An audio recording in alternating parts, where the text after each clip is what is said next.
आप कहीं से भी पैसों का इंतजाम कीजिए जी। इतना कहकर रमेश की पत्नी वहां से चली जाती है। वहीं दूसरी तरफ रमेश की माँ भी तीर्थ यात्रा जाने की जिद करती है और रमेश से पैसे मांगती है। फिर अगले दिन रमेश एक सेठ से पैसे उधार लेकर अपनी पत्नी और बेटे को घुमाने ले जाता है और अपनी माँ को भी तीर्थ यात्रा पर भेज देता है।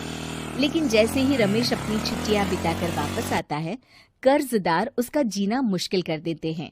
इतना ज्यादा कर्ज एक साथ अपने ऊपर देख रमेश काफी परेशान रहने लगता है। फिर एक दिन राजू की स्कूल की फीस वक्त पर न भर पाने के कारण रमेश को स्कूल में बुलाया जाता है। स्कूल के प्रिंसिपल साहब रमेश को सख्त हिदायत देते हैं कि अगर वक्त पर स्कूल की फीस नहीं भरी गई तो उनके बेटे का नाम स्कूल से काट दिया जाएगा। अपने बेटे की स्कूल की फीस भरने के लिए रमेश अपने दोस्त गिरधारी से कुछ पैसे उधार ले लेता है और स्कूल की फीस भर देता है। रमेश की माँ और उसकी पत्नी खर्चे और घर की जिम्मेदारी संभालते संभालते धीरे धीरे रमेश पूरी तरह कर्ज में डूब जाता है।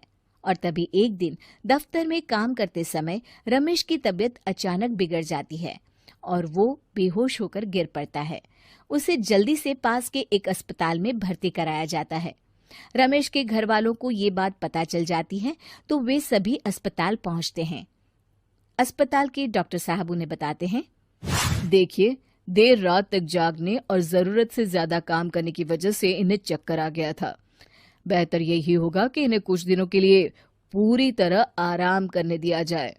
रमेश की हालत देखकर उसके बेटे राजू को बहुत गुस्सा आता है और वो अपनी दादी और माँ से कहता है, माँ, दादी, मैं इतना छोटा हूँ, फिर भी मैं इतना समझता हूँ कि पिताजी दिन रात दफ्तर में काम करके पैसे कमाते हैं।